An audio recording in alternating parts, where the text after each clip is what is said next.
All right, Kiss Army, welcome to the KissFAQ podcast. Thank you for giving us your time today and letting us into your head. I hope we don't do any damage. This is a Kiss-related podcast by the board, for the board. We hope that you enjoy.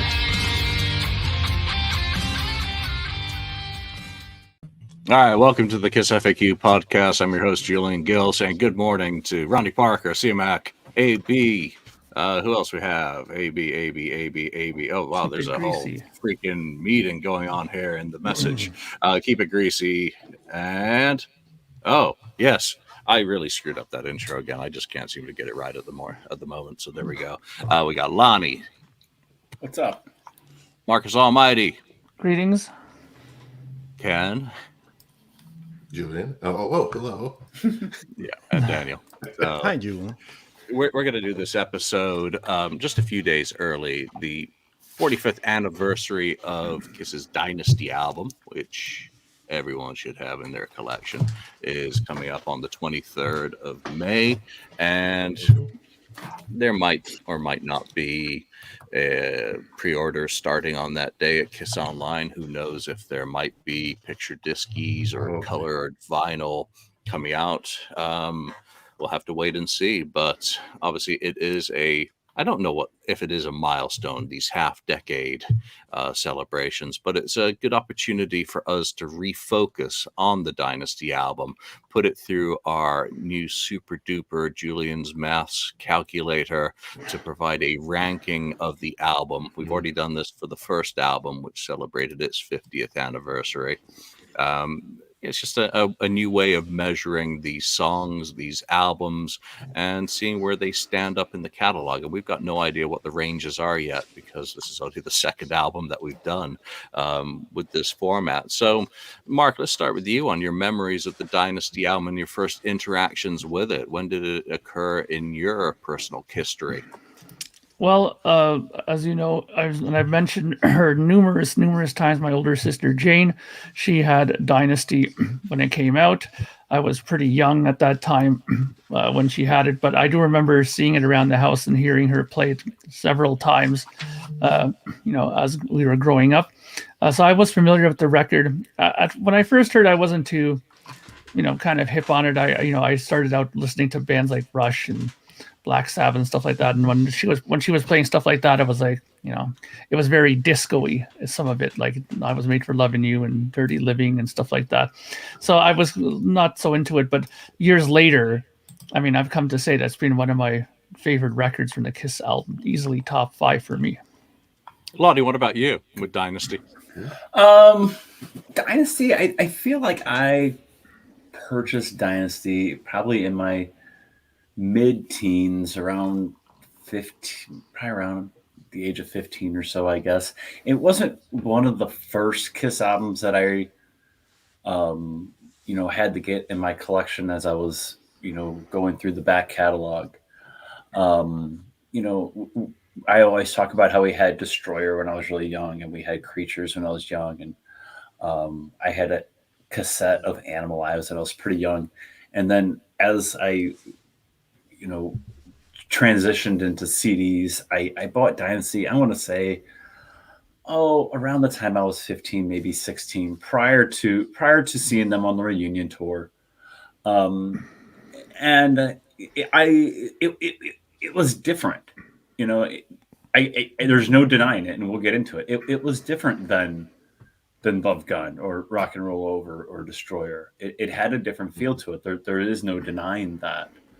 And I didn't care for it as much early on, and I think I've developed a different taste for it and a different feeling for it as time has gone on.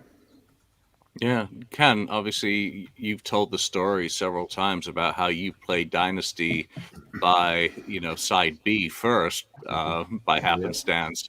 So what do you recall of your first interactions with Dynasty, especially as a fan? You've got something that none of us have. You've got context. You've got the transition from Love Gun, Alive 2 into the solo albums, and then hearing that new album. So you've got the most valid opinion in some ways. Yeah, I first heard them playing I Was Made for Lovin You though that was when they were asking, the DJ was saying, can you guys, someone call me and tell me who this is, what artist this is. And they were playing I Was Made for Loving You. They played it. I heard, that was the first time I heard it. And they said that, I was like, man, that sounds familiar. That voice sounds familiar. It's like, it was weird, because you don't expect to Kiss, do that kind of a song, disco-ish or whatever.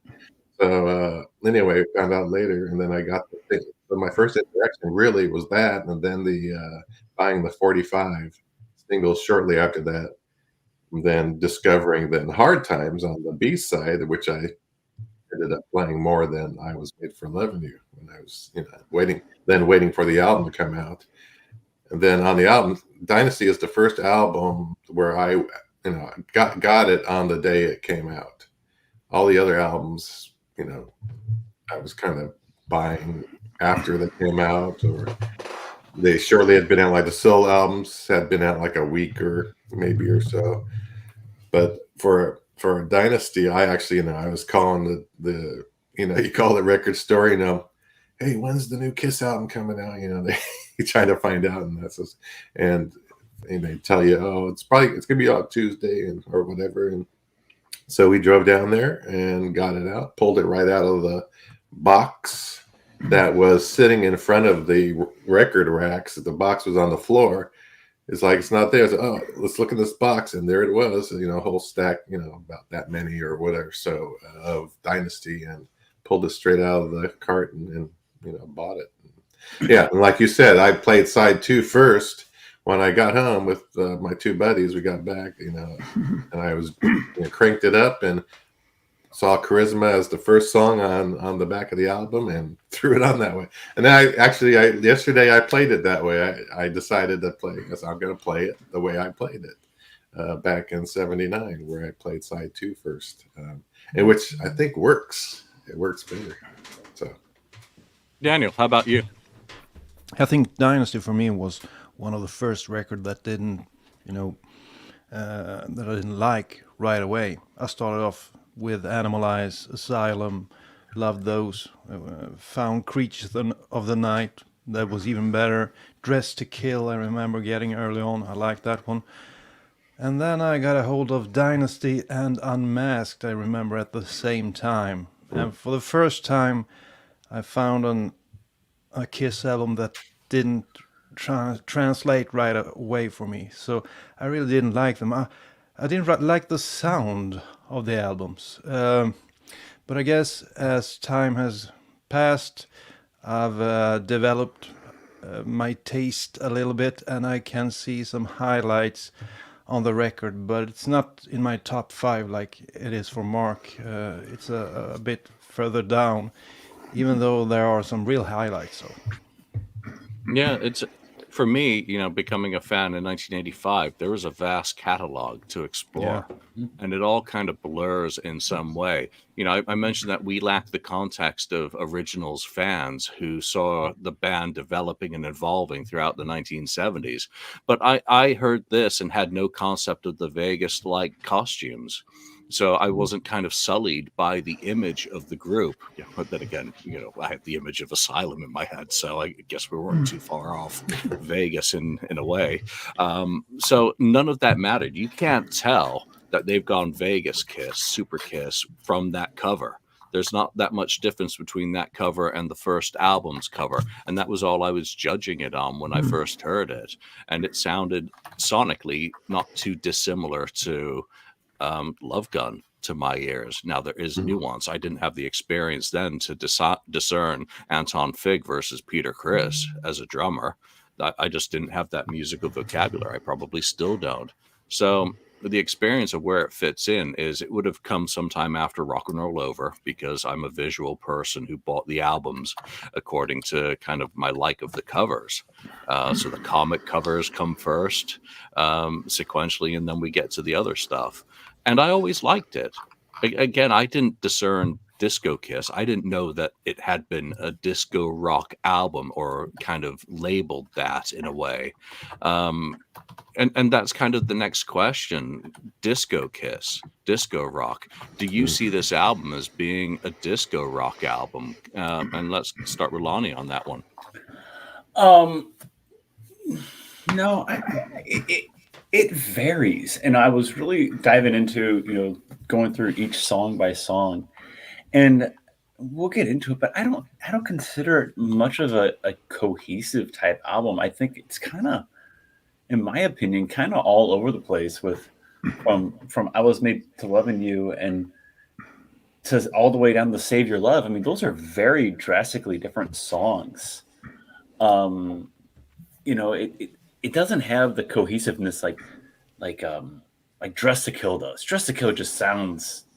I think it's better. It's better produced. I'm sorry, Vinny Ponce, but it's better produced, and it just sounds more cohesive. And I Was Made for Loving You. Like, I think it feels like. I mean, I Was Made for Dynasty just feels like Ace wanted to keep the band going in one direction, and we'll get into it. Ace's songwriting on this is just absolutely fantastic, and Ace wants to go in one direction. Paul's over here with I Was Made for Loving You and Sure Know Something. Gene, I don't know what Gene's doing. Gene has become jaded at this point, and we're not singing Almost Human and shit like that at this point. I mean, we're singing Charisma and X-Ray Eyes, and it's like, what's going? The album just feels all over the place. So this is a long answer to Julian's question: does it feel disco? No, it doesn't feel disco. It feels like it's a hodgepodge, in my opinion. Doesn't feel disco, feels discombobulated. Right. Oh. Viper, great comment, actually, because late 70s and 79 in particular, there were pressing problems. It was quality of vinyl, and pressings had a ton, and it was in Billboard that there were shit tons of returns of albums for poorly pressed at the time. Ken, I'm going to go to you next, because you got to model that new 50th anniversary first album T-shirt that you clearly got this week. Yeah. This one. That looks great, by the way, for a white T-shirt or long sleeve. Yeah, and it has fantastic stuff on the back too. Oh, Yeah. Another picture on the back, so pretty cool. Nice. So disco rock, Ken. Disco rock. Excuse me. Yeah, I don't view it as disco rock. I thought it more was like, Kiss or Paul or whatever. At that time, everyone was. All these different groups like Rod Stewart, the Rolling Stones, were putting a obligatory whatever disco song on their albums, just to say I guess they could do it. And that's, I think Paul said when he's writing, he said, I can write one of those. It's easy. He proved that he could do write a disco type song, and he did. Now, does it? People think that's a disco. I said some people, because maybe the first album was that way, or the first song was that way on the album, and that was the first single, which we'll get into that later about singles. What singles should they really have, released? But yeah, it's not disco. It's a rock. There's a couple of disco-ish songs on it, kind of. It's the rockingest disco that was out there. That's for sure. Yeah, Daniel, disco from the land of ABBA. yeah. I just have to second Lonnie, because he said everything that I thought. Ace was going for rock and roll. Gene was lost. I don't know. Had he met Diana Ross at this point, maybe, and was thinking about other stuff than the band, I guess. And Paul was still going for, power pop ballads most of the time. And he got some great ones on this album. So it's a blend, it's a mix. I kind of like the album, but I Was Made for Loving You, having that as the lead-off track, as the first single, sort of set the tone for how people would, think of the album. And I don't know what would have happened if they used another song as a lead-off single, but you can't deny the fact that I Was Made for Loving You is a great song, and that it's probably the biggest hit ever for Kiss. So I don't know. not a disco album, a mix between different styles, and Ace continuing on from his solo album, delivering great songs. Gene being, lost in space, much like on Animalize, I think. He's just, phoning it in, calling it in, and using some stuff and not really putting in the effort that he needed, even though Charisma probably is my favorite song on this album. All right, Mark, and then we'll get into the first group of rankings around this album. Well, I find it interesting, these comments, because I personally think the record is cohesive. I mean, the one thing that makes this cohesive is Vinnie Poncia's production of it. Every song that's on this record has that Vinnie Poncia sound on it. This is one of the most New York sounding records I've ever heard overall, and there's other records I can think of that have sort of that New York vibe, like Steely Dan's Asia or something like that as well, right? But this production is across the board, works for every song that's on there. Sure, you have Dirty Living, which is sort of a Peter's attempt at disco. Then you have the I Was Made for Lovin You, which is Paul's attempt at it as well. But then the rest of it is just rock. I mean, I know Gene's Lost, but X-Ray Eyes is far from a disco song in my opinion. And Charisma as well, I think, is a pretty rockin' song as well. So I think that as far as cohesive goes, I think that the ace in the hole, if you would say, is Vinny, in that he kept everything very together. It sounds like a record. It doesn't sound like when you're listening to it that this could be on another record. It sounds perfectly flowing. I can't imagine this record any other way, to be quite honest. And I think that the songwriting is great on here. I mean, I think Ace did a good job. Everybody brought what I thought was decent material, for the song, for the album, and I think it's good. Yeah, Lonnie nailed it for me. That it's disjointed in terms of its material, but I think I agree with Mark that it's very unified in terms of the sonics. That makes it discombobulated perfectly. Is it a disco album? No, there's hints of lots of different textures starting to come in as they broaden their palette and want to broaden their audience and need to keep refreshing their audience. And then Mark touched on at the end of his comments, the material that they brought in really is very different. Ace brought in 5 demos: Insufficient Data, Backstage Pass, Save Your Love, 2000 Man, and Hard Times. And the latter 3 of those were fully formed. There is no difference in the demos with what Vinnie Poncia recorded. The other 2 are not as fully formed and clearly weren't used, as they weren't. Ace isn't getting 5 songs on a Kiss album ever.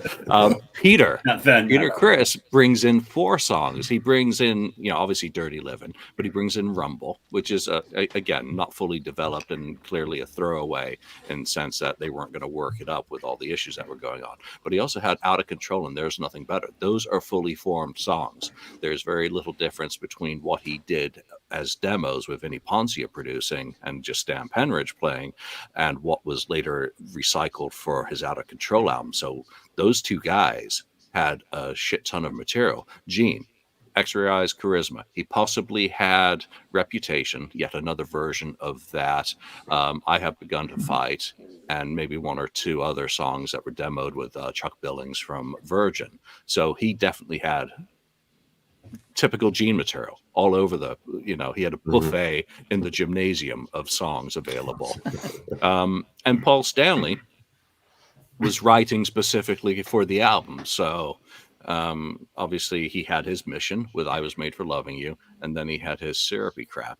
So again, there was no shortage of material to be choosing from for this album, but only one of those songs really has a disco-y type touch to it. There's a couple of other things drum wise which have a little bit more of a disco beat going for them, but they're still well in the hard rock realm. Let's get into the first group of rankings are around the album itself as a whole. So the production of the album's cohesiveness, the cover art, the singles, and the taste. So on a scale of 1 to 5 for all of these, with the exception of taste, which is either 1 point for don't like, 2 points for meh, and 3 points for like. Very binary in a sense, with 3 options. Binary. Yeah, idiot. we calculate a ranking from all of those. And Daniel, you've dialed in the least appreciation for this album on the whole with a score of 20. 3 out of 5 for production, 3 out of 5 for cohesiveness, 3 out of 5 for the album. You're just middle of the road on those of not gushing and not hating either. And then you actually, and this is the section we'll focus on the most, is the single selection. But, what is it about that album that resulted in that score? Well, to me, it's always been subpar production-wise. I never really liked Vinnie Poncia's way of producing albums. I think Dynasty and Unmasked, if you're not counting the Paul Stanley produced albums, are some of the weaker sounding albums. Even though they brought in Anton Fig, he's doing some great drumming, you really can't hear all the nuances of the drumming. The guitars sound kind of soft. The bass I like on this album, and the vocals, but as a whole, I have a hard time, getting into the sound of the album. It was actually first when Alive 3 was released that I really understood how great of a song I Was Made for Loving You was, because that was just crunching and badass. And this week I've actually gone back and listened to one of my old-time favorite bootlegs, Brooklyn Rock City from the Club Tour 92. And I Was Made for Loving You on that album is one of the, crunchiest songs in the whole set.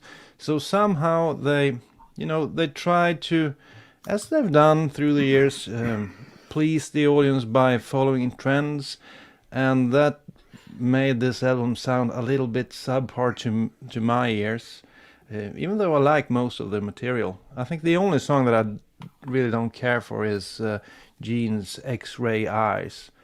The rest is fine, really good stuff. So, but nothing really stands out. I Was Made for Loving You, a great song, but it's way better on other albums, live versions.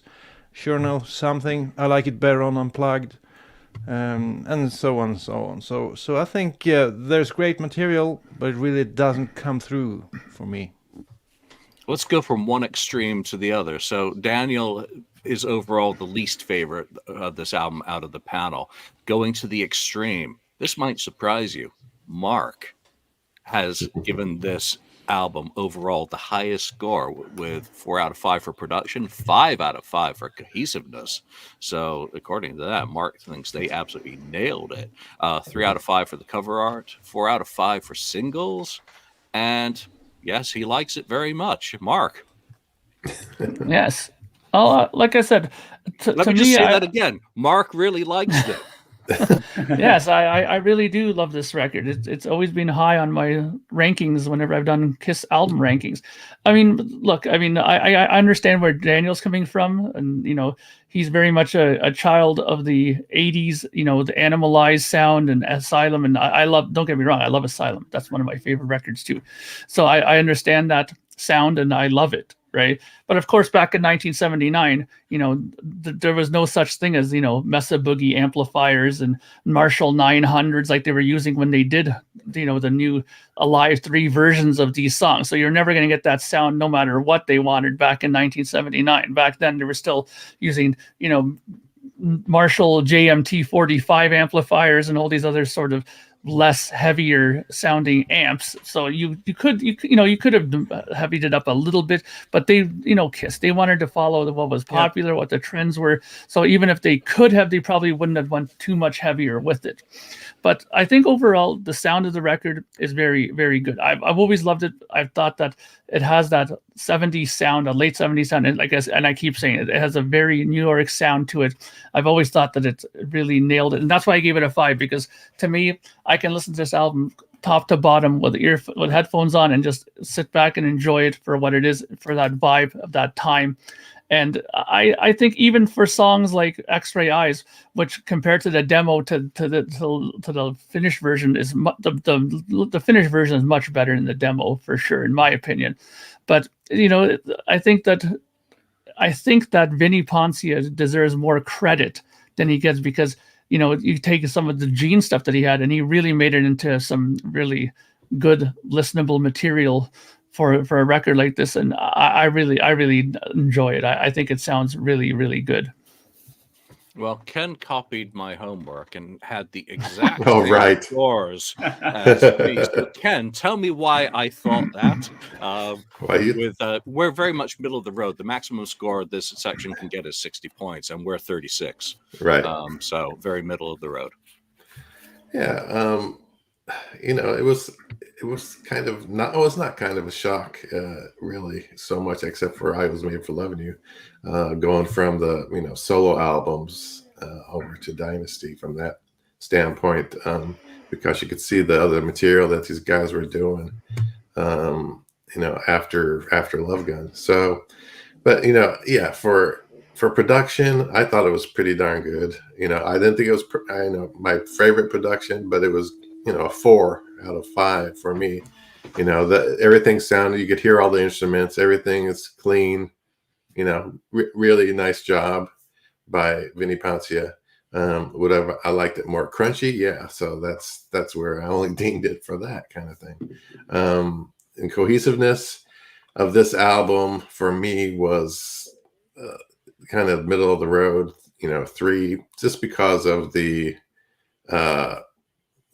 I Was Made for Loving You really dinged it for me as far as cohesiveness. That's kind of like, why is that in all of this? It doesn't, though the production sounds the same and everything like that, it's a different type of, music technically. And then the cover art, and packaging. Yeah, the cover art I thought was kind of cool when we got it. But after, there's nothing on the back side of the album, which they should have more on the backside. It would have been nice to see them in full costumes, but I guess they weren't available yet. It was nice having the poster and all that, pulling that out, when you first bought it. But yeah, looking back at the other things that they were going to do with the straight jackets and all, I was like, now I can say, well, yeah, it could have been better. So I gave it like a middle of the road on that one too, like a 3 out of 5. So. And then the singles part of it for me was, those songs, the first 2 singles shouldn't have been the first 2 singles. I Was Made for Loving You. I wouldn't have let off with that. You just lost a whole bunch of Kiss fans, solid Kiss fans, when you first released that single. Yeah, you got some new people coming on, the general public, but you lost a lot when you start off a brand new Kiss album, who's a hard rock band, and with a disco song as the first single. That's you just killed a bunch of your fans off on that one. Even though I stayed, but they lost a lot on that. So anyway, for my taste of this album, yeah, it's a middle road too. It's like 3 out of 5 for me on that, because I want it heavier. I want the dangerous Kiss.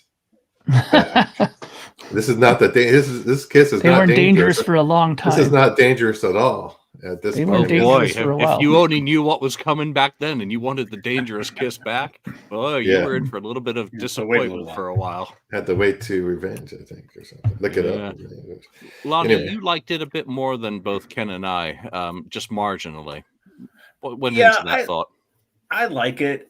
I do. I am going to complain probably a lot that it is kind of all over the place, but I do like it at the end of the day. Production wise, I gave it a 3. It's middle of the road. I kind of complained a little bit. I kind of echo off what Ken said. Production. I want more of a crunchier Kiss, more of a harder Kiss than what the finished product gave us. Cohesiveness is again like a 3. It's just it's just okay. Like some parts mesh together well, other parts mesh together well, but as a whole, it doesn't have the same vibe throughout, like some of the earlier albums or some of the later albums. Now, I gave the cover art and the packaging a 4 out of 5. I like the cover. Just here we are, boom, the 4 faces right on that LP. Everybody knows what that is. We don't need. As much as I like Love Gun and Destroyer's cover art, I don't need that every single time. I think it serves I like the cover. I think it's in your face. This is Kiss right here, I mean, you go in the record store and you see those 4 faces on that LP, bam! Oh, that's the new Kiss record. I think it's fine. I have no issue with it. The singles, I'm going to echo off what Ken said with the singles. That by this point in May of '79, there's already Kiss dolls and lunchboxes and trash cans and everything else going on. You're already alienating your older fans, or a little bit just kind of like, I don't like the direction the band's going. They're kind of already just have a bad taste in their mouth about the band. That we're doing these movies. We did Phantom, we did the solo albums, we got all this merch out. They're already, and probably, I mean, I wasn't there, Ken, you were there, but we're already talking about a band that was dangerous at one point, with Alive, was crunchy, and mothers not liking the band and things like that. And all of a sudden there's a change with all the toys and everything else. And then the lead single is this disco single. I mean, it was probably the worst thing they could possibly have done for the fans since 74, 75, that they're already kind of got a bad taste in their mouth. And then this is the lead single. I'm like, I can only imagine what I would have thought in 79. Like what is happening to my band? I think, and I think we've all been there with different bands over the time in real time. Like, what is happening to my band? Like, what is Lonnie? this? Lonnie, Yes, I got a question for you. Do you think it was? I'm not taking questions right now, but I just wanted to ask you. Do you honestly think maybe it was just too much Kiss? Like, because you said the dolls and this and that, the toys, the movies. I don't know. I don't think it was too much Kiss. I can't personally say anything's too much Kiss. Man, I got freaking Kiss tattoos all over my freaking But body. for the general public, I got a freaking Kiss room over there, like I got a Bengal room here. So I can't say there's such thing as too much Kiss. But I just think a hardcore fan just had to have been like, where I don't like what's happening here. And then the lead single is "I Was Made for Lovin You." I've had it with other bands, and like I'm not liking the direction that's happening, and then this is the lead single now. Like what I can only imagine. Yeah. So one of the interesting things with that, let's just focus on a couple of those sections quickly. The original title of this album. See if I can do this right. Can't do it right. Asylum. I mean, does that cover make any sense whatsoever with the name Dynasty? I mean, Asylum, it's a great cover. Actually, I love it. I have no complaints about it, but it's completely misleading when you think of what the band's image was about to become. It's like, has already been mentioned, there's nothing on the back, no hint of Vegas in there. You've actually got Asylum. That actually speaks, to toughness. Is Dynasty the wrong name for this album, Daniel? I don't know. I think if they would have used that cover with them in straitjackets, Asylum would have been the perfect title.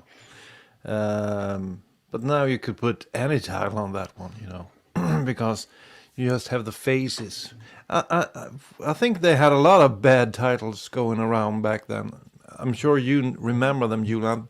Something like Forever, and they had a lot of bad titles. Actually, Dynasty one was one of the better ones, but I don't know. I think it sounds kind of cool. Yeah. Ken? Dynasty, yay or nay? Yeah, it's fine. I don't know. I know this. You say Asylum. I always heard Out of the Asylum, or whatever they call it, whatever, because of the straitjacket thing. That would have worked. But yeah, Dynasty was fine.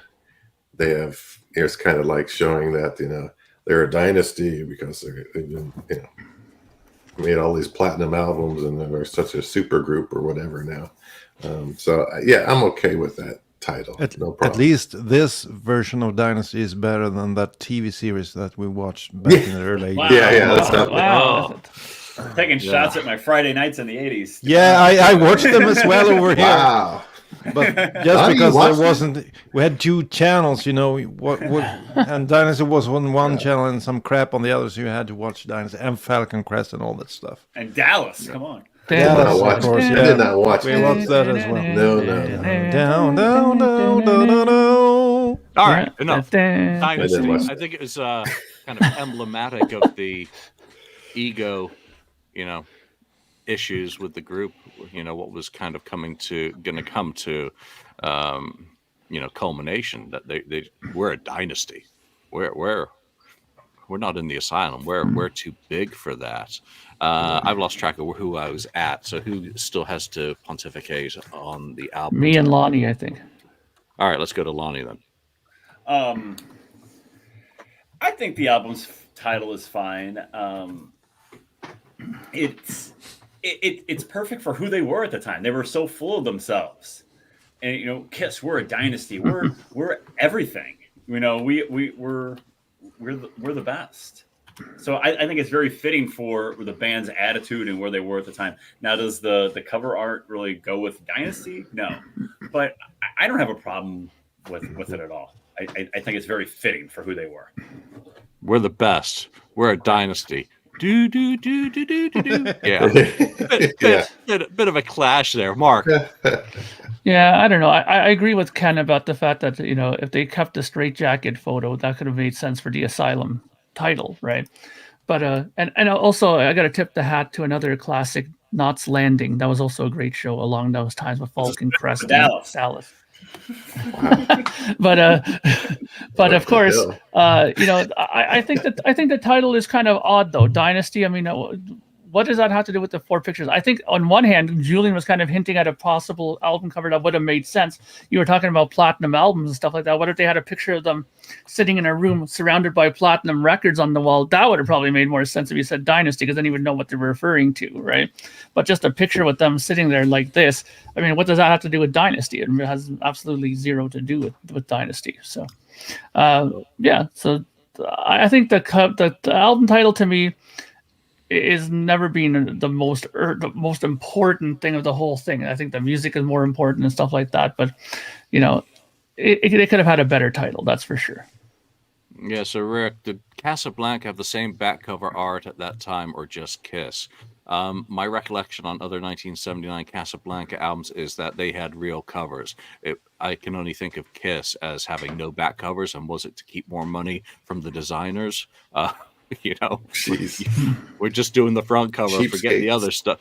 Well, they'd have to offset the inserts and the printed inner sleeves and posters and crap like that. And maybe it was just, rather than kind of giving away what the image looked like, or I think Ken, you mentioned that maybe it wasn't ready yet, so it kind of makes sense from that perspective not to put the wrong photo on the band if it's not going to apply.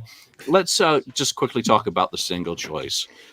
Second single was not the same everywhere, or there were, I think Magic Touch was also issued in France, but that may have been the third single. And I know in Germany, where Dirty Living actually did the same as Beth and got more airplay or something, they actually flipped it around and reissued it with Dirty Living as the A side, and Sure Knows Something relegated to the B side. So but for the most part, it was, I Was Made for Loving You and Sure Knows Something. If any one of you could have picked the lead off single from this album, what would your choice have been, Lonnie? It's a great question, Julian. That they wouldn't have went with an Ace single, but they should have, because Ace has the strongest material on the album. So I actually would have went with Save Your Love. I think it's a very overlooked song. Sorry, Daniel. He went to me first. I would have went with Save Your Love. I think it's a hidden gem on this album that gets overlooked, and I think it's probably the strongest song on this album. And I think that, going back to my point earlier about the first single, I think that the hardcore Kiss fans would have loved an Ace leadoff single. The longtime Kiss fans, like, oh, this is great. It's a rocker. Ace Frehley singing it. I love what we're doing here. It would have been a total different reaction from the disco that we got. Never would have happened. The last Kiss single, had been Rocket Ride, and it had skirted the top 40. And then, of course, New York Groove had been a hit. So no way Paul Stanley was letting anyone else have the lead single when he specifically wrote I Was Made for Loving You for the album. But I do agree with Lonnie. Daniel, what would be your pick for the lead single? Actually, I picked the same song, "Save Your Love." I think it's a great song, great rocker, and riding off the success of Ace Frehley's solo album, you could have picked that one, and I think it could have done something. I really like the drumming on that song, and you really can tell that there's no Peter Criss in that song. Just listen a little bit, towards the end of the Ace Frehley solo, you hear stuff that Peter Criss never were able to do, and I like that. It's a great rocker. I just wish the production would have been a bit crunchier, but I would have gone with "Save Your Love," and then as the second single, I would have made a Mean Gene video with Gene looking sinister and using "Charisma" as the second single. So that would be my two picks. All right, Mark, how about you? You Mark? fell asleep. Well, I mean, I have to agree with what. No, I'm here. Yeah, good. Can you hear me? Or? Yeah, we can hear you. Okay. I was just okay. So I agree with Julian. I think that there's no way in hell Ace would have gotten any kind of a single on this because of those things that he mentioned. But plus the thing is they were going for something specific at the time, which Paul wrote, right? But if I still wouldn't have put that one on first. I think that Paul had a better song. I thought I would have put on first Magic Touch. I would have put that first out instead. I think it's a better song, to be honest with you. And for the B-side, I think the B-side, he wouldn't have cared what would be the B-side. It could have been Charisma. It could have been, Save Your Love. It could have been Hard Times even, I think that as long as Paul had the Ace side, that's all that mattered to him. What's up? James Campion in the James. audience today. Yeah. The author of Mark's favorite Kiss album book. Shouted out loud the story of Destroyer. Thanks for joining us. Mark's copy's so worn out because he rereads it all the time. Is he writing a Dynasty book? Maybe. Hey, you know what? The guys in Sweden did a great job of that, didn't they, Daniel? Of covering Vinnie Poncia and his contributions to the band, which we can't read. Which book was that in? Do you have that handy? Because those guys have done some incredible. Of course, he has it handy. Come on. Of course, he has them handy. Look at all the books. You have all these. That's fantastic. Oh, I mean, look at nice. that. Great. That's what it's about as a fan, and it's going to stay about as a fan as well, for that matter. They need to be Alright. translated. English version. Yeah, it needs to be translated. Yeah, I don't know why they. I think sell they're worried that they won't get their monies back, but I think they will do fine. Yeah. And this is the last one. I think this will be the final one, actually. The fourth think so. installment. You don't think so? We'll see. No, because there's so many topics to explore still, and I hope they find the passion to continue. But if I say it like this, I think it's the last one they do as a duo, so to speak. I think they might go their separate ways. Yeah, we'll have to wait and see. All right, let's move on into. Hey, wait the a minute. song rank. What? You didn't talk about. I didn't get the singles. Oh, Ken, I'm so sorry. What Please. the heck? Why don't you ban me and take Ooh, over can I? and talk Wow. all you wish? Ken, You're the banned. floor is yours, sir. No, I'll go quick though. But I would have went with for the single. I would have went with Charisma. It was a hit. It was popular in Mexico. It obviously did well there. I think it could do. If they played that and released a single, go, yep, that's Kiss. That sounds like Kiss to me. That's a definite, real, it's a more rocking song than the rest of the album. So I think that would have been a good single still.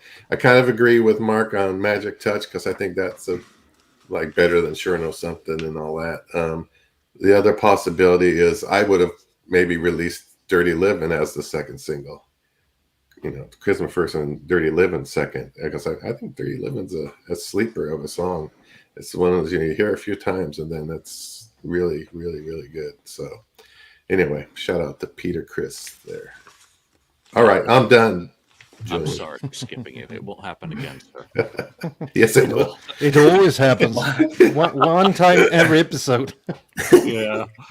All right. So the first song on the album. Actually, I'm going to go in order of least popular overall to most popular overall. So in 9th place, garnering a whopping 69 points, from the 5 panelists, X-Ray Eyes is the least favorite song on this album. Oh, But what the heck? Ken ranks it the highest. So Ken, Of course. I skipped over you. Let's start Yeah, with you. of course. Don't forget you. Yeah, yeah. I don't think it's the least favorite. I mean, I like X-Ray. I always liked the X-Ray Eyes. I thought it was cool. I liked the background vocals on it, and a really cool guitar solo. Very, very good one. I don't know. I like it. I like Gene's. Of course, I like Gene's material, but if it's no good, it's no good. But I think it's good, solid song, and I enjoy it. It's not my least favorite on it. It's not my highest, but it's not my least favorite either. So, yeah, I think it should not be at the bottom. No way. Well, Daniel disagrees and votes that it's Well, essentially garbage. Daniel. Yeah, it's not a terrible song, but on this album, it's the worst song. It's an okay song, but it's kind of slow, plodding, and much like a lot of Gene Simmons demos, it feels like he should have, talked with someone, get a Vinnie Vincent or someone to put in that extra effort to make it great. It's much like hearing Haven't met him yet. when you hear some of his material when he does it by himself, like the demo fits like a glove. It's nothing special, but then you add someone helping him out, improving the demo, and then it becomes so he's great at finding something that, sort of like a diamond in the rough. But he needs someone to polish that diamond in order to make it great most of the time. So I think this is a song that could have been pretty good, but on the album, it's a yawner. Yeah, I'm not impressed with it as well. I didn't give it much more love than you did. It's okay. It's certainly not the worst Gene has ever done and included on a Kiss album, and that is, I'm going to call that a fact. Lonnie, what about you? It's not my favorite on the album. Gene's material on here is just lacking, in my opinion, and X-Ray Eyes is the worst of his 2 songs. Charisma's, I don't have it ranked a whole lot better, but X-Ray Eyes is the lesser of the 2. Lyrics, I said it's okay. I think the lyrics are fine. I think what the song's about, I think most people can relate to that. I see through your bullshit type thing. Some girl you're dating just giving, feeding you lines of shit, and you're like, yeah, I can see right through your bullshit type thing. I think it's something that is very relatable, but it's one of those songs that like Gene comes up with a title and, well, I'm going to write a song called X-Ray Eyes. And well, then it just doesn't feel like it. He just wrote it based on having a title like that. And the melody is lacking for me. And just a taste, it just kind of just feels plopped on there, because we have to have a couple of Gene Simmons songs on here, even though the material isn't great. So it's one of the lesser songs on the album for sure for me. Yeah, Daniel. I've already said what I thought about X-Ray Eyes. It's me. You didn't go to. I'm totally losing the plot. Wow. He's all over the place. And you guys say I'm sleeping. Okay. I'm writing notes here to remind myself, because you guys are saying stuff that's worthy of follow-up later. That was a good way to cover that up, Julian. That was very good. Yeah. Nice.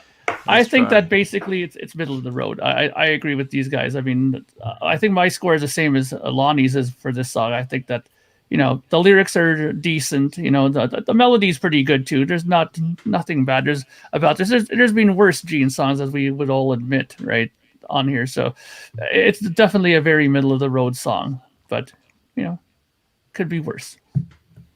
All right. bring me back on track, gentlemen. Have I missed anyone before I proceed to the next song? No, you're Nope. good. Okay, so Ken's not excluded. Let's move Yes. on into 8th place in our ranking, and I'm absolutely shocked that this song actually ends up this low. Okay. I Was Made for Lovin' You Ooh. garnered Wow. 81 points, and I ranked it substantially higher than the rest of you because I really love this song. It is, as someone rightfully pointed out in the comments earlier, one of their most listened to songs on Yeah. Spotify. The most listened to song. With what is it, 1 billion listens or something Yeah, it's absolutely crazy. stupid? A lunacy, they probably earned 30 cents from Spotify with the amount of streams that they've received. Yes. So I really like it because, again, when I first heard it, I didn't know the difference between disco and anything else in terms of Kiss's performance of it. I just thought it was a really catchy song. It's been done to death live in concert, and I had to separate myself from how sick of it I am in concert and how bad it had become sounding. But it really is an unusual and extremely finely crafted song that sounds incredible. And now you guys can get back to bagging on it. Let's start with Mark. Yeah, since I am the lowest ranking person of the song with a whopping 8 on this. This is a song that I feel is just the weakest song on the record for me, at least. Okay, I mean, after there was a time when I put this album on where I immediately skipped to the next song. I didn't even play I Was Made for Loving You. I was so over it. Maybe was it because my sister used to play it a lot? She had the single as well as the album that I get already burnt out on it long before. Maybe, but I just this is the one song where the production, as fantastic as it is, kind of made the things that I didn't like about this stick out. That whole disco bass thing, that thing, it drove me nuts. That whole bass thing, and I never liked that bass line. So I kind of always skipped that and went there. And then it was typical sort of Paul sap at that time, which I didn't like. Tonight I want to give it all to you. It was too sappy, I didn't like that sort of approach back then. And I can appreciate it now, years later, when you think about songwriting and the different variances and trying different things. I can appreciate it now that in that sense. But back then I was just not about this song. Well, Team Gene, not surprisingly, up there in the corner for me. Ken also doesn't think very much of this song. Tell us why, Ken. Well, the lyrics, first of all, I mean, come on, there's nothing to it at all. There's no really lyrics in that song, hardly anything worth mentioning. So I dinged it for that. The melody, yeah, I gave it a good score, 4 out of 5 for melody. But for taste is what killed it. It's not my, doesn't fall into my, tastes of music as much. So I gave it, only a 2 on that. So, yeah, it's, I give them. I give them okay. Yeah, that's fine. You did this song, but if they had done a whole album like this, I probably would have been gone at that point, because it's just so not Kiss. It's like when Paul says, Music from the Elder is a good album, but not a good Kiss album.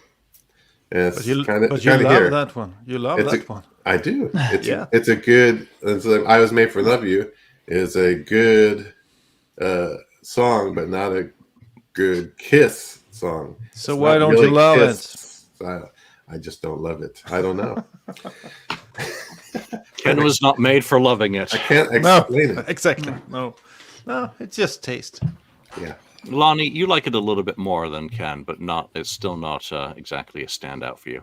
It's not a standout for me, but I do like it a little bit more, and I do maybe it's because I respect it, and I respect the longevity of the song a little bit, that it and what it did for them in other regions of the world, and how in other regions of the world it is their rock and roll night over in Europe. It is their most popular song. It is.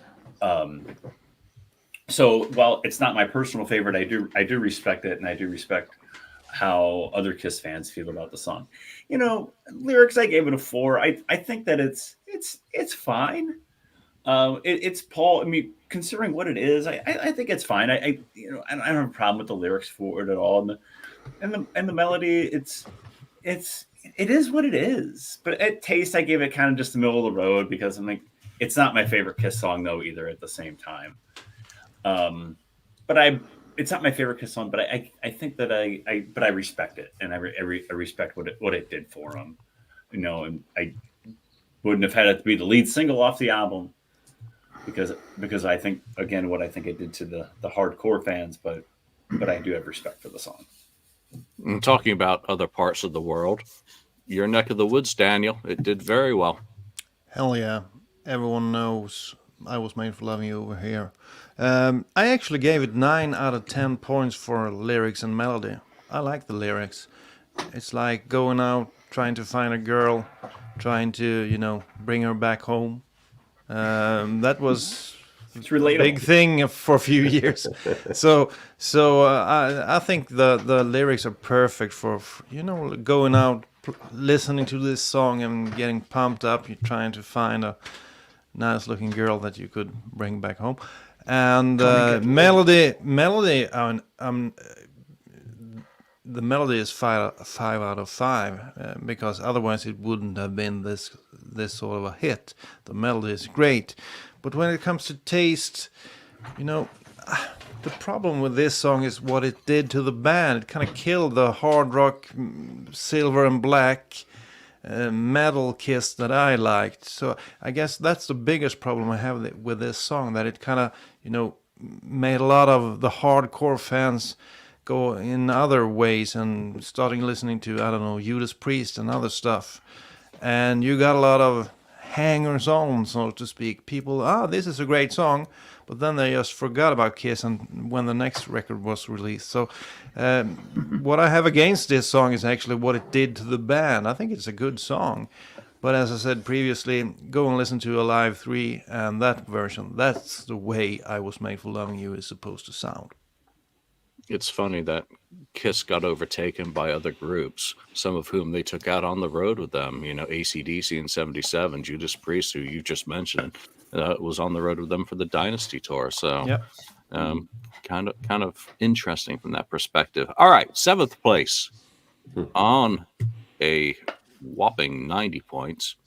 Dirty Livin'. Ken, you copied my homework again, and we both really liked the song. Yeah, I like, the first time I heard Dirty Livin', I thought, I don't know about this song. I wasn't so sure about it. But yeah, after a few listens, it's like, this is a really, really cool song. And it's a great, vocal by Peter Criss. And if someone's talking about, the New York kind of sound or lyric wise, definite. You got that feeling from that song. So I like the lyrics of that. The melody I thought was pretty good, and my taste was like 3, middle of the road. I enjoy it. I really do enjoy that song. I'm Team Catman. I always enjoy it, but this is another song that does have hints of disco on it. Right, it does. To my ears as well, but I really just like how it stands out from the rest of the material. Mm-hmm. Probably because it is a more rocking disco version than the pining, yearning earnestness of I Was Made for Loving You. Mm-hmm. So, great song. Love it. Daniel doesn't love it. Well, I think it's okay. I think it's an okay song. Not one of the stronger songs on the album, but I always appreciate a Peter Criss vocal on the album. You need one. But I actually preferred the Out of Control demo. It was a bit heavier than the one that ended up on a Peter Criss album later on. I think they should have went with that song, but Dirty Livin' is fine with me. Nothing spectacular, great vocals, and I love the backing vocals and sort of that guitar playing that doubles the backup vocal sounds kind of cool, but it just kind of plods on. Nothing much happened in the song, so it's an okay song. I'd give it like 3 out of 5. pretty good. And of course, you need a Peter Criss song, but I wish they would have went with Out of Control, which I think is a great song. And then Mark was pretty measured in his ranking of this. I mean, it's, again, middle of the roadish to you, Mark. Tell us why. Yeah, I mean, it's not a bad song. I mean, this of the two songs that are disco-ish, very much. This is one of them, and I Was Made for Loving You, obviously. But I like Peter Criss's voice. I think that he adds if there's anything that's missing in there, he kind of adds back a little bit of the grit to it with his voice. That's always been a thing that's, made a song that may be a little weak better. His voice, his vocals, very good on this. And again, I've always loved the feel of this song as well. So while I don't think it's the best song on this album, I definitely think it's worth being at least in the middle, if not a little bit higher. But the demo of this song is always interesting because I know Peter complained, reading into some of these books that I've read, that he didn't like the way that they replaced the sort of vocal aspect with the guitar, like that do do do do do do do do, like those little vocal parts. They ended up doing those on guitar lines instead of the vocals as much, right? So, but that's interesting that they did that, because if they would have kept it vocal, it might have been even more disco. Maybe adding the guitars did give it back a little bit more of that rock and roll flavor to it, right? So I think it's a good song, and of course the demo version of it was really like soaked with reverb. I think that it was better to kind of have it a little bit more drier, to kind of the more consecutive or consistent production that what's his name did there. So yeah, but again, I think it's impressive that they didn't tinker too much with the arrangement. They tightened it up, but it was still, again, fully formed. So as a songwriter with Stan Penridge, he was bringing stuff that was essentially ready to go. So Layers had just like 3 hours of rehearsals of them working on it. Lonnie, your thoughts on Dirty Little? Dirty Little was one that when I first listened to Dynasty, I probably didn't like it very much. It's probably more forgettable.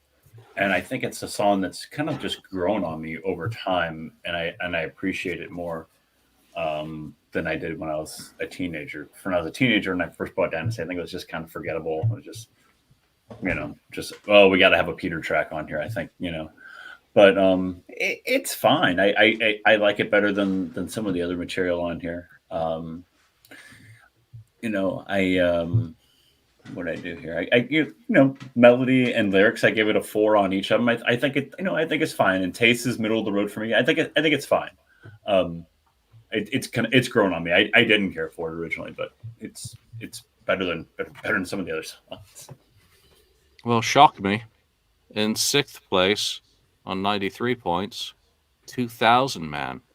And I am really disappointed in all of you, because I gave this perfect points because I think it is an absolutely amazing interpretation of the Rolling Stones song.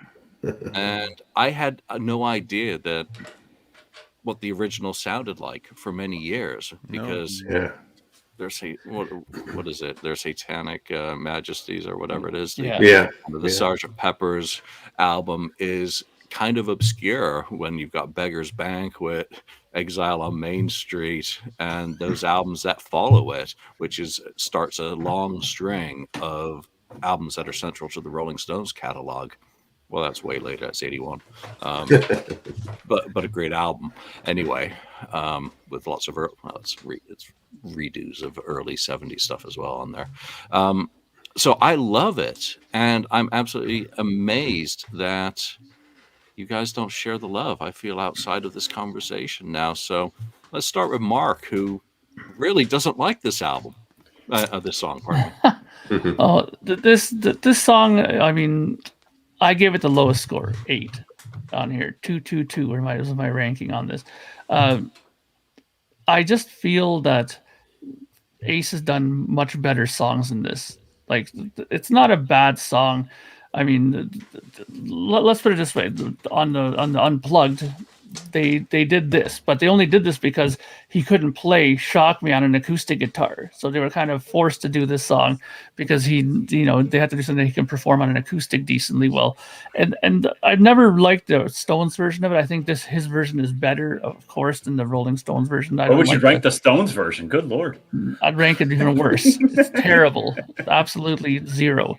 But the thing is, though, there's better stuff that he has on this record, first of all. And secondly, I just think that overall he's had better songs. He's done better covers than this overall. So I've never really skipped this song on the record. I just find that this is really forgettable to me at least. Wow. Ouch.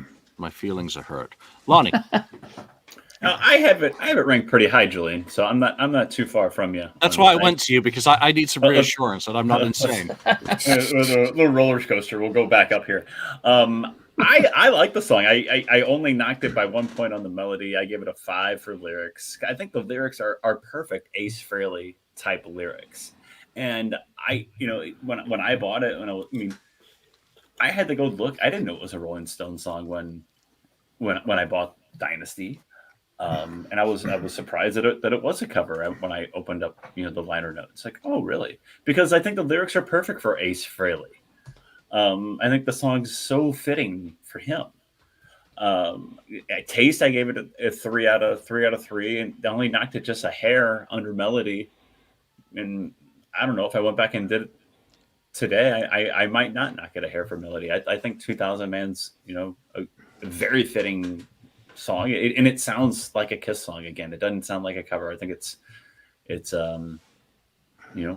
really strong track on the album.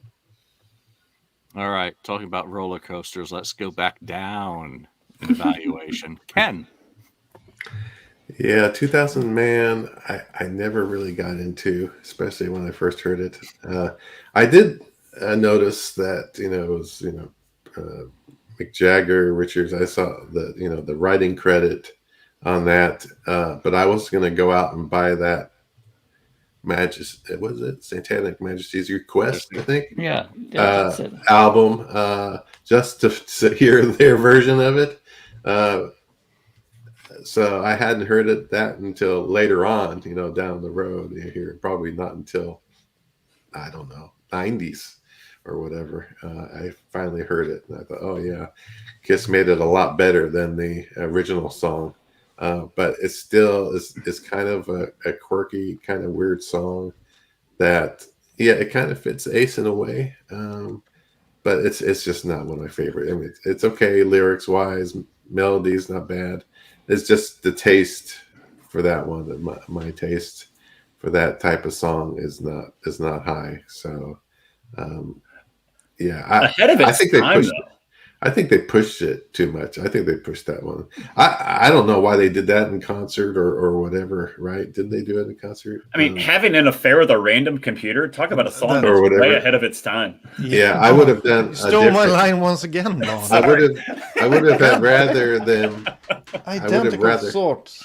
I would have rather had them do, for instance, push Hard Times, do that in concert, that sort of thing. I thought that would have been a better way to go. All right, Daniel. Yeah, I think it was so fun with Sorry, Daniel. I am having an affair with a random computer. I wonder how many people are in that category today. I think there are a lot of people in that category. So I always thought that was fun, much like Lonnie said.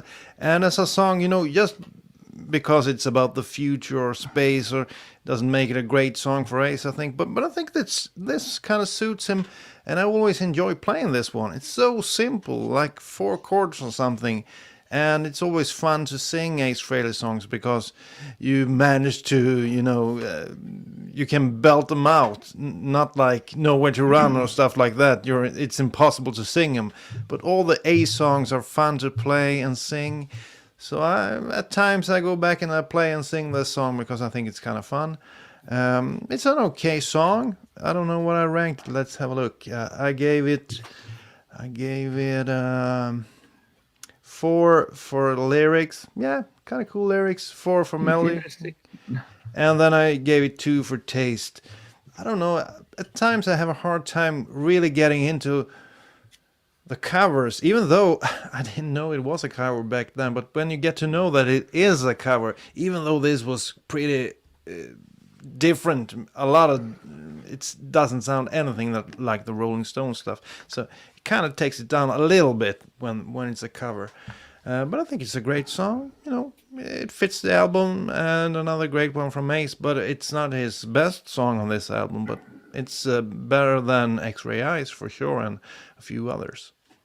Yep, totally nailed it as well in terms of its arrangement. They didn't change a thing. Really, really cool song. All right, in 5th place, 96 points, Charisma. What is my Mark likes this the most? Mark likes this more than Ken. That's surprising. Ken is no longer Team Gene. Mark is. I'm going to redo my rankings.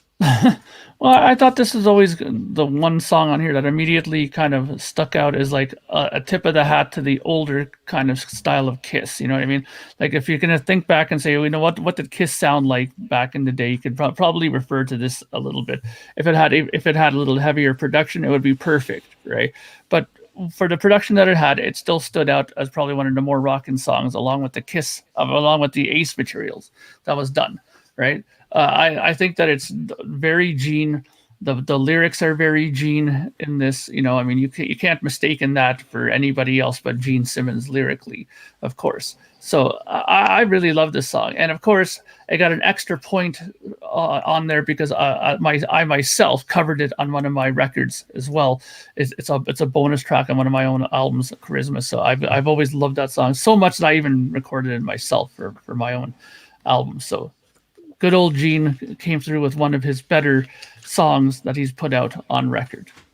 Yeah, I really like it. It's one of the songs that I most hope that they would do live, or he would do live, when when it hadn't been done live. And now that it has, it's one that I traveled to Edmonton in hopes of hearing him do, and probably is one of the songs that I would still wish he would do if I was to see him. Ken, you also ranked it the same as me on 21 points.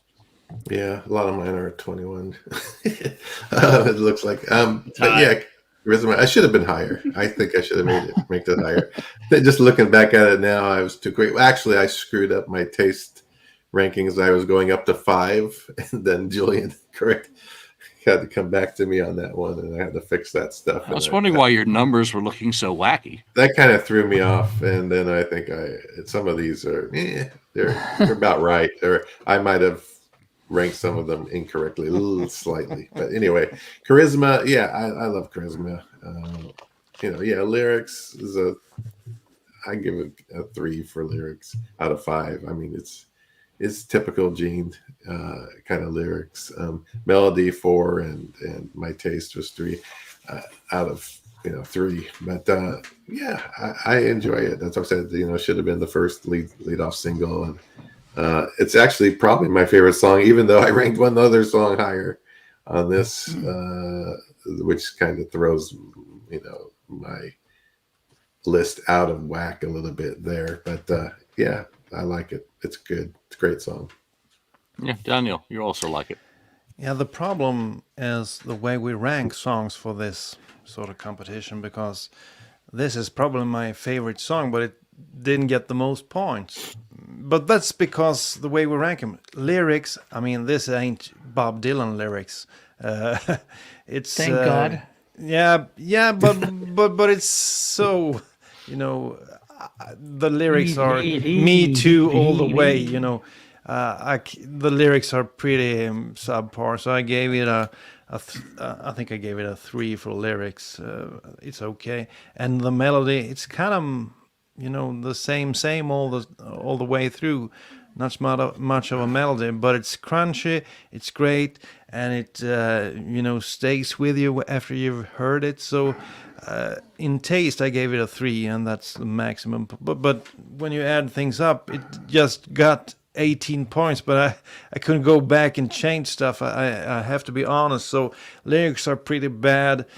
The melody isn't something to call home about, but for my taste, this is top of the line. It's my favorite, but it only got 18 points. But it's a great song. Yeah, fortunately, this is the Kiss podcast. We talk about Kiss. This is not the Yes podcast where we talk about art. There's a big difference between Hey, the two. hey. Little That's cheap not a, shot that, there. that's Mark not a versus shot Union. in it. That is not a shot in any way when you compare the mercurial and very detailed playing of a band like Yes, who probably have a dictionary when they're writing some songs, versus Kiss that doesn't need one. Lonnie, you like this the least of us. I do. Why? Because I'm not a fan of it. I think it's Why? Why? I am speaking for Gene. So cool in that Gene Simmons voice. Ken, why? Why? Why? Star Child. I think that Gene just has weak material here. Gene just has weak material here. Sorry, I was responding to Chuck asking if it was a year for the Bengals. Of course it is. You say that every year. Keep that Bengals stuff out of here. Wow. God damn it. Ken. Nobody cares about that shit. Wow, Come Ken. on, guys. But meanwhile, your 49ers choking the Super Bowl. With Yeah, the Chiefs. I know. Sorry, You're I right. fired up real quick. Lonnie's on fire there. Come Get on. me fired up real quick. No, charisma. I just think Gene's dating Diana Ross. I think the material he brings into this album is garbage. Mark, no, I don't think the charisma sounds like anything like classic Kiss. Charisma sounds like it doesn't sound like anything off the first three albums. If you put charisma on Kiss, Hotter Than Hell, or Dress to Kill, it wouldn't fit in at all. It doesn't sound anything like early Kiss material. No, that's what you said. No. I'm saying it sounds most like it from what's on this record. I mean, it doesn't sound like early Kiss material. It's garbage. And I knew you guys. I knew you guys like this song. He's turning into me. I don't. I think this is Gene mailing it in. I mean, Gene's supposed to be like it's Gene and Paul's band, even at this point. And Gene's material in this album sucks. Charisma and X-Ray Eyes are garbage. And I'm sorry, it is. Man.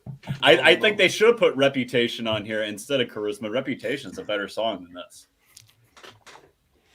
Extra Charisma went over so well when I saw them live in Stockholm in 2018. I was surprised. People really got into the song and it worked well live. So I'm hoping you guys get that tour over there this year and you get to see Charisma live. It's awesome. Yeah. Okay. So yeah, Gene. I'm getting a lot of love in the comments though. Gene basically had them hire Cher's costume designer for their costumes. Fucking Swede is agreeing with Lonnie. Lars Tinderholt. What the hell? Oh my lord. There we go. But let's make sure we get that one on the screen. Thank you. Someone agreed with Lonnie. Move to America, Lars. That's your one cookie crumble today. And we're going straight back to Lonnie because in fourth place on 98 points, what I call the worst song on the album, Sure Know Something. And Lonnie thinks it's perfection. Lonnie. Julian, you were disappointed with the board with their rankings of 2000. Man, well, I'm disappointed in you if your rankings of Sure Know Something. I think Sure Know Something. Syrupy drivel. Persuade wow. I think Sure Know Something is absolutely fantastic. I can't say enough good things about Sure Know Something. It's Lars is actually Norwegian, so he's excused. Excuse. Oh wow! Oh, Look at that. Playing favorites. Don't like the people over in Norway, I guess. But I think Sure Know Something is very well constructed. It's one of Paul's finer pieces in my opinion, and I think it was a great choice for a second single. Julian just ranks it a 5. Julian, you couldn't be more displeased with Sure Know Something. You couldn't be angrier. Why? Angry old man. I'm not angry. It's just sappy. It's That is weak. pretty darn It's, low. Yeah, but it's pretty It's beautiful. lame. low. and it was You a hate single. it. You hate it more than Mark hates "I Was Made for Loving You." That said, I do like it very much on MTV Unplugged. Yeah. Okay, but this isn't about me. Have you completed your Yes, I'm doing. your waxing Rant. lyrical about I this? like it. I think it's perfection. You said it Okay, correct. well, I need to go to someone who doesn't agree with you. Ken. Yeah. Yeah. I mean, I enjoy this song, but I think I ding this album, or not album, but the song for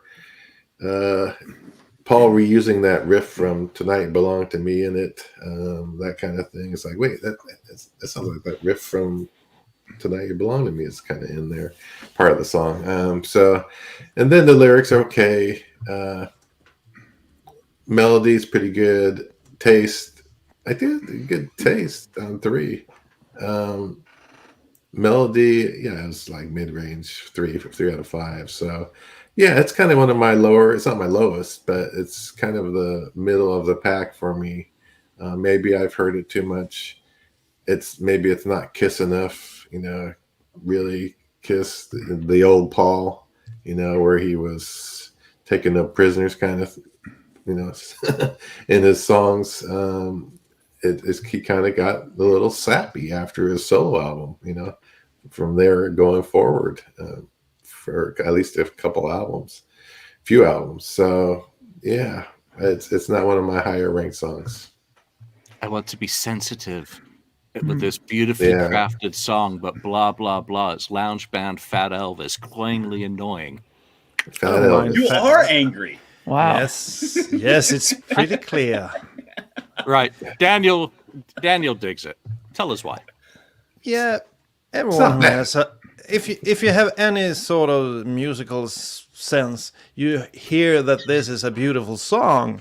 I mean, as Julian mentioned, when you listen to it on MTV Unplugged in '95, it was such a beautiful song. On the album here, it's not that good, but you still have the lyrics, being the outsider, missing stuff. I like the lyrics, and the melody is beautiful. Everything from the bass line to the way Paul sings it, perfection. And the solo is one of the best solos on the album, according to me. And if you want to have a soft song, this is the way to do it. I don't think it's sappy. I think it's or syrupy. I think it's beautiful, and I like it. So this actually, even though it's probably not my favorite song, it ranked the highest because I gave it 4 in lyrics, 5 for melody, and 3 in taste. So it ended up with 27 points, and that's the highest score any song got from me. But it's not my favorite. But it's well crafted, I would say. It's a well crafted song, and when I think about it, I think about the video, and I always enjoyed, when the face is kind of morphed, or like, Yeah. do you remember that Yeah. that they did? It seems so wow. How did they do that? It was so cool, and I actually enjoy both videos from this album. And Sure Know Something is a beautiful song. And yes, Chuck, Fat Elvis was great. Yeah, I always liked Fat Elvis. The vocals never went for Elvis. He sounded great towards it. Vocals were good. Yep. All right, did I get everyone on that? No, you didn't get Mark. me. Mark.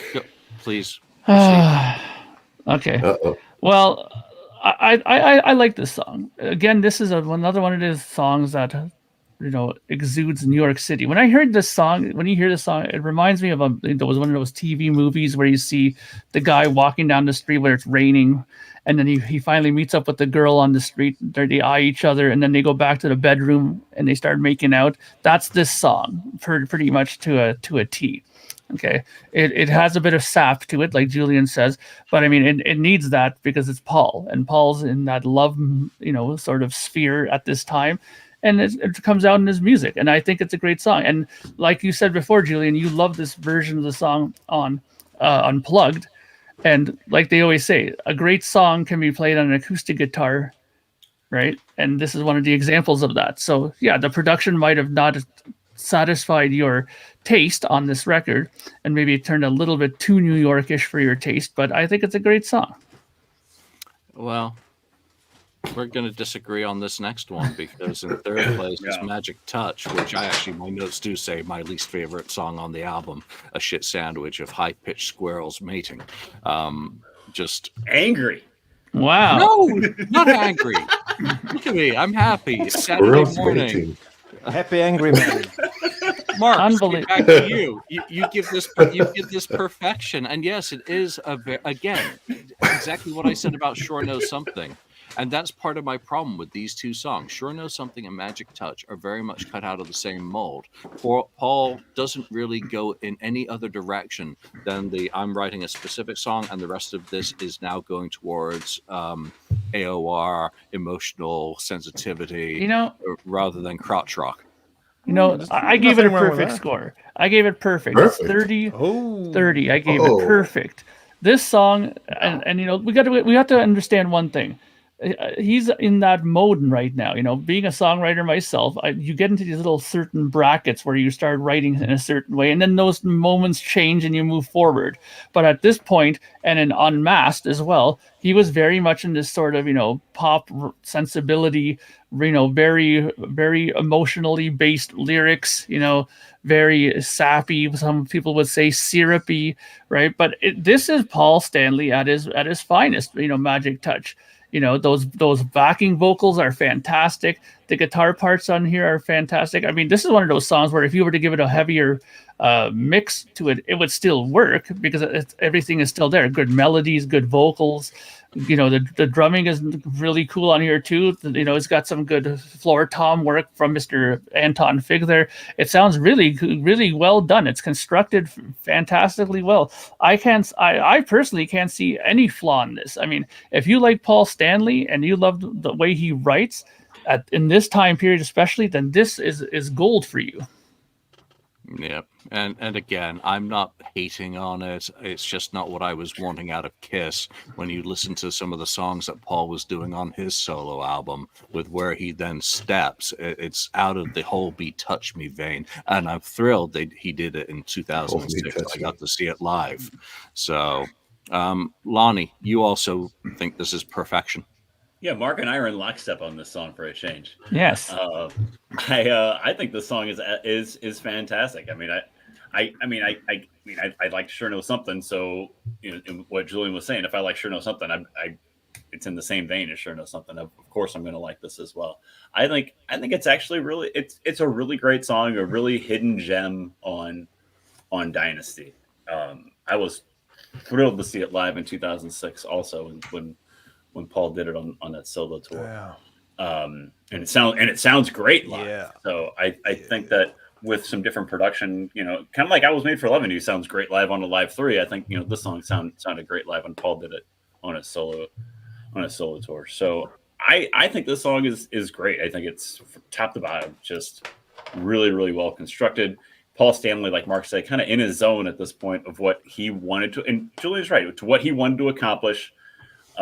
He definitely had an agenda for the songs he was writing in this time period, going back to his solo album in 78 too. So I think the song is great. I have nothing bad to say about it. But Julian likes it even lower than he gives it the same that he gave Sure Knows Something. Yeah, but you remember how excited we were when he started doing this in 2006 live? Oh yeah. That was never one that I would have guessed that he would do. Daniel, your thoughts on Magic Touch? Magic Touch, of course, great song, great writing from Paul, perfect power ballad. If you can look beyond the syrupy thing, you have to understand that it is well written. Lyrics work. And I have to second, I think it was Lonnie who said, the way it sounded on Live to Win, the live DVD that he released. I mean, that's the way it was supposed to sound. It became a rocker live. Unfortunately, Kiss never did this live. I think it could have been a cool song for Paul, maybe doing by himself like he did in Australia at times when he played that god-awful Shandy song. Doing Magic Touch instead by himself could be so cool when he still had the vocals to do it. So Magic Touch maybe could have been a single back in the day, because I think it's a great sort of, ballad, much like Paul writes ballad. It's a cool ballad, but still there's a heaviness to it, like A Million to One or Thrills in the Night or something like that. So I really enjoy this song. Yeah, without a doubt, Paul's songwriting can go on to a next level. Ken, close us out with Magic Touch. Yeah, I think it's a pretty good song. I mean, I ranked it the highest on mine. Not as quite as high as the other guys, but yeah, great lyrics, melody. The taste was even high for me because I like that type of song. I like power. I like the power chords in the melody of the song, and I think the backing vocals on this is really really cool and great sounding. He does the falsetto middle part there. Was kind of actually a cool touch on that one for the bridge. So I enjoy it. Yeah, I would rather have it a harder rocking, but I gotta give it props. It should have been a single over Sure Know Something. It's a better song than Sure Know Something, in my opinion. But that's just me. Well, it's kind of interesting that we get to this point in the show where the final two songs are clearly both Ace Frehley. And it's just a matter of which one of these is the top ranked song for this album, Refocused edition. And I'm kind of disappointed, but not, because Save Your Love is in second place with 120 points across the panel. Lonnie and I both have this as a perfect song. And maybe I'm biased at the moment because I'm so involved in working on an Ace book, but I think it's just so incredibly crafted as a song that he brings this in, and they basically don't do a thing to it and record it exactly how he did it. It actually is one of his best vocals as far as I'm concerned. Yeah. It's a song that I reach for my guitar when I hear him, because it's very playable, and it's a fun song. Lonnie, why do you like this so much?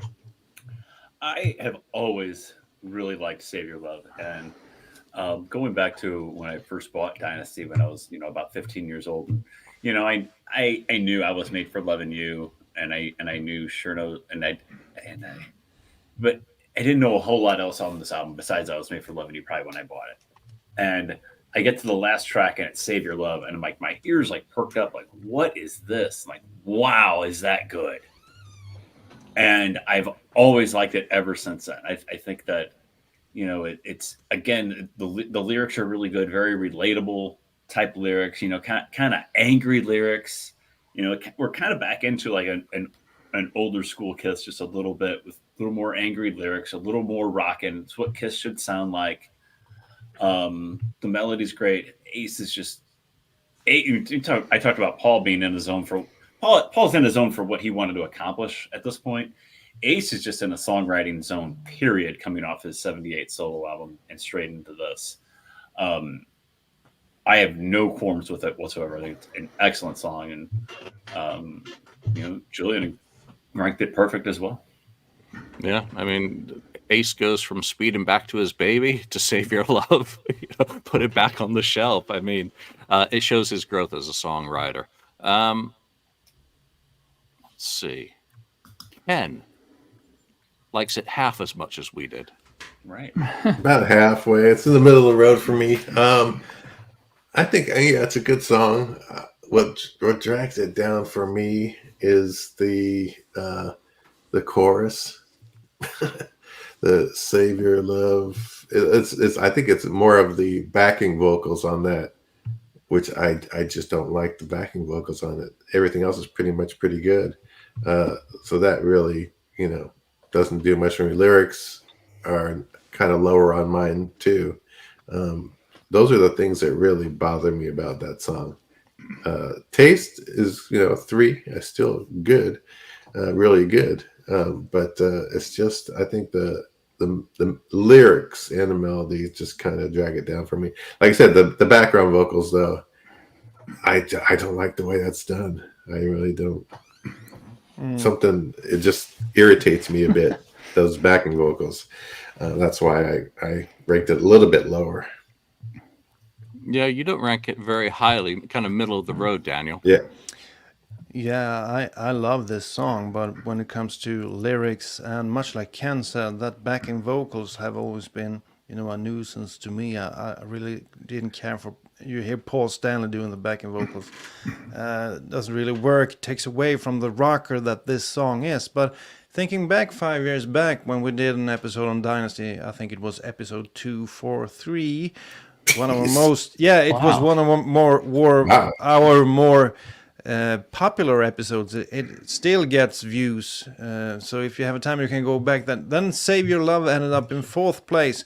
We ranked the songs, gave them from 1 to 10, and Hard Times ended up in 3rd place. So of course it depends on how you rank, and that is the problem for me now. I don't think the lyrics are that great. I don't think the melody is the greatest on this album.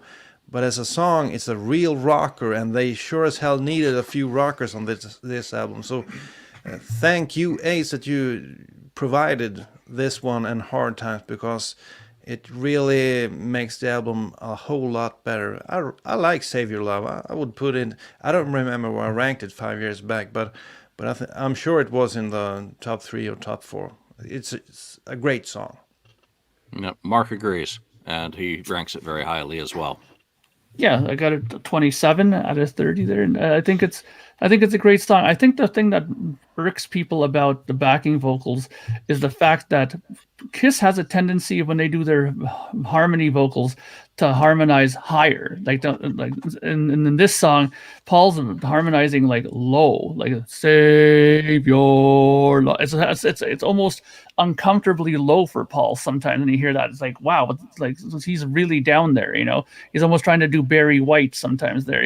So I think that if he would have harmonized it an octave higher, save your, it would have came out a little bit more, Kiss-like. I think that's the thing that Ken and Daniel don't like about it. So, but I mean, in that sense, it is interesting that he chose to do that, and that he chose to, I don't know if that would have been a Vinnie Poncia decision or if Paul thought that was the best thing to do.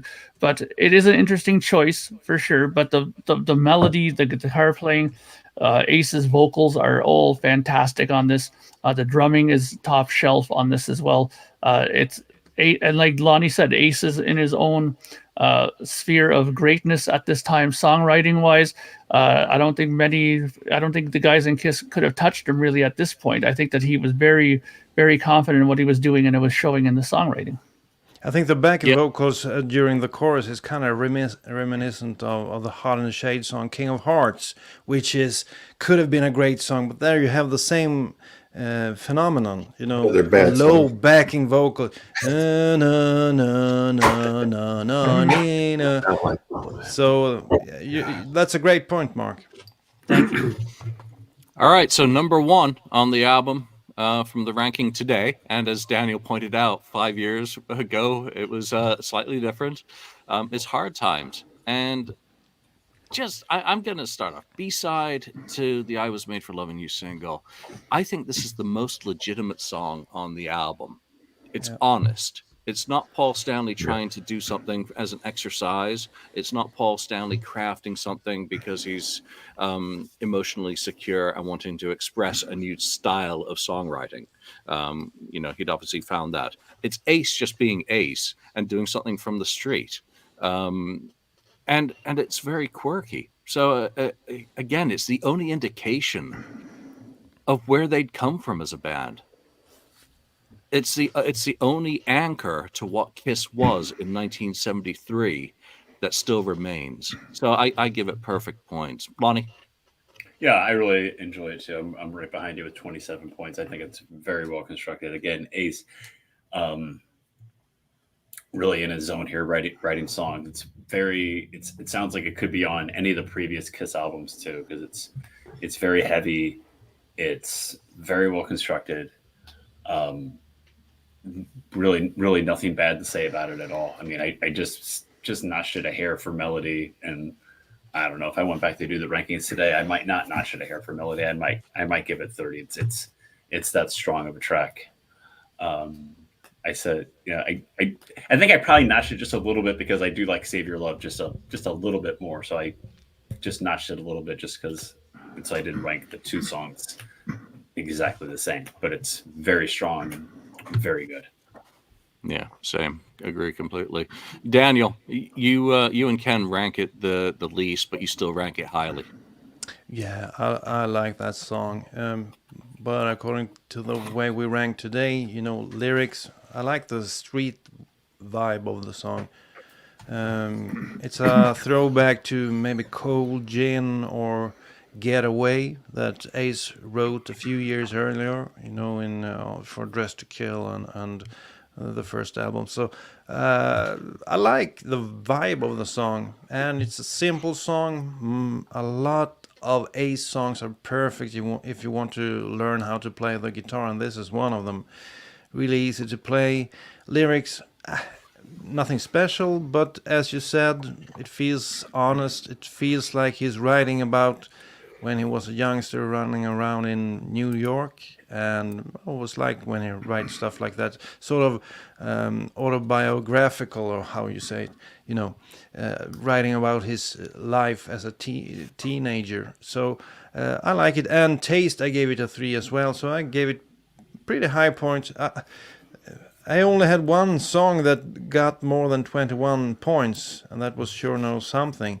And this, Hard Times, got 21 points, so it's tied for second place for me. So it's cool that it ended up in first place. And Ken, do you agree with Daniel? You rank it about the same? Yeah, I do. I do agree with Daniel. It has that great, street, lyrics, kind of, New York. You picture that again on this song. The melody is pretty good, my taste is high on it because I like that kind of a, cool rocking song. Great riff in it. Yeah, I enjoy it. The drums is like really good, I guess that was a telltale sign that it wasn't Peter Criss on that. It's definitely not his style drumming. But really, really good song. I enjoy it. That's all I said. I played it more than I was made for Lovin You on the single. Which means that Mark, the voice of positivity, gets to have the final word. Positivity. Yes. Today, at least. Today. Yeah, this is an album I truly love, as you can tell. This song I think is fantastic as well. I mean, I ranked it just a little bit lower than Save Your Love, but that's only because I just think that his lead vocal is a bit better on Save Your Love than Hard Times. I think lyrically, I think it's really well done. And like everybody was saying, it's probably one of the most honest lyric that Kiss has done. I mean, everything that you read in this, you can totally believe that Ace experienced it. So I think that's very strong in that way. Just maybe the vocal could have been maybe just a hair stronger, like in the chorus, but that's about it. And that's a very minor ding for it, I think. Overall, I think the drumming is great. The guitar playing is all fantastic on this album. I think Ace is the star of this album, to be honest, as far as the guitar playing goes. All the solos are great, and his vocals are really good. It's hard to believe that the same person who had to lay down on the floor to sing a vocal, he was that nervous, wrote these songs now and is Canadian network performing at such a high level in the studio. So, sorry, you just did I get choppy there? Mark. That's for a split second. I was just saying that. Yeah. So I think he did a great job, great vocals, and he's really confident on this record. Yeah, and again, all of our opinions will change the next time we rank these because it's in the moment. It's just where it is today, and Ace Frehley wins Dynasty. Let's wrap up with one final topic around this album. And because of the solo albums and injecting some of those songs into the live set, you only get 2 songs initially being performed from this album, 2000 Men and I Was Made for Loving You, the singles. Lonnie, were those good picks? And if not, what would have been the songs that you think should have been performed in 1979 as part of the set? I think 2000 Man is definitely, a great pick to be done live. I Was Made for Loving You is fine, and I get it. But going back to how much and how good how good Magic Touch sounded in 2006, I would have loved to hear Kiss do Magic Touch back in the day. I think that would have been excellent. So I get 2000 Man, and I like 2000 Man live. But I would like to hear the original Kiss do Magic Touch. Daniel. I think they should have dropped most of the material from the solo albums on the Dynasty tour. They could have kept New York Groove, of course, because it was sort of a hit. But what was the Peter Criss song? Was it Tossin and Turner or something? Yeah. Leave that the hell out of the set list. and also Gene and Paul's stuff. Leave it. And then you add, I think they should keep I Was Made for Loving You. I think they should keep 2000 Man. And since Ace was on a roll, add maybe one or two songs from him, Hard Times or Save Your Love, or even both. And as Lana said, Magic Touch is a beautiful song. Ace was on a roll. Give him the spotlight, god damn it, instead of playing Tossin' and Turnin', that piece of crap. Yeah, well, it didn't make any sense really. You understand that they haven't been on the road in the U.S. in 2 years, and they've got a lot of material, and they're trying to do the right thing by the music and give each one of the stars, their song from the album. But it did not work. You are absolutely right. I got nothing. I think I Was Made for Loving You in 2000 Man are the best picks from the album to include on an album when you've got 4 songs initially from the solo albums being mixed in. And the set is just unbalanced compared to, say, the tail end of the Alive 2 tour, where it's absolutely perfect. So, Ken, what's your take on it? 2 Gene songs to be added? Well, absolutely. I don't think 2000 Man should have been in there. I really don't. I would have just kept the solo album stuff for Ace, New York Groove in there. And I'm just trying to think, Charisma might have worked for Gene. But yeah, I can see why they did I Was Made for Loving You, because it was it was a hit song. So I can't ding them on that. When they first started and did the the other stuff, other solo album stuff, that didn't work well. They quickly removed those songs. So yeah, maybe Hard Times instead of 2000 Man. For me, that would just be my preference. Mark. I agree with Daniel about the fact that they should have probably dropped Tossin' and Turnin'. But the thing is, they had to represent everybody in the band on there. So I think that what they should have did is drop Tossin' and Turnin' and add Dirty Living and let him do that instead. This way you can do something from the new record and you have Peter to sing something live as well. So I think that would have been a much better choice than Tossin' and Turnin'. I think Tossin' and Turnin' is a terrible song, but they should have put that in there. You're going to have to keep I Was Made for Loving You. It was the single. It was the big push of the record, so they had to do that. 2000 Man I could have did without, either way. But I think Charisma should have been played. I think that's a song that would have went over really well on the whole, tour as well. So I think that they should have did that. Maybe do that instead of Radioactive. But, then Gene would complain, well, I don't have a solo song, blah, blah, blah, blah, right? So I think that Charisma would have been a good one, but I really do. The most thing I'm strongest about is I think switch Tossin' and Turnin' with Dirty Livin', and that would have made it a much, much better set list. Yes. No, that would have been much smarter as well. Yeah. So, Wouldn't matter. So where does this rank? Well, the Kiss album came up with like a unified score. That's just the total scores added up, divided by the number of people who participated in that episode. Got a score of 6.74. All right, so this one we like clearly 6.28, so not as much as the debut, and I think we'll see how when we do other albums in this format, how those scores evolve and where these actually end up ranking altogether. So right now, it doesn't make a whole lot of sense other than we love Kiss. We talk about Kiss for nearly 2 hours. We've listened to Dynasty a whole bunch of times to celebrate its 45th anniversary. We hope this inspires you to go listen to it if you haven't for a while, because that's it. We're done. We're going to shut up and let you get back to your Saturdays. So for now, from Daniel, Lonnie, the voice of positivity, Marcus Almighty, and the voice of reason, Ken, thank you for joining us. We'll see you next time. Thank you for spending time listening to the KissFAQ podcast today. All sales are final. There are no refunds. If you'd like, look us up on Facebook or come over to the KissFAQ message board and discuss the topic we broadcast today. Don't forget to rate us on iTunes, Spreaker, or wherever you've listened to the show. We hope you'll join us again.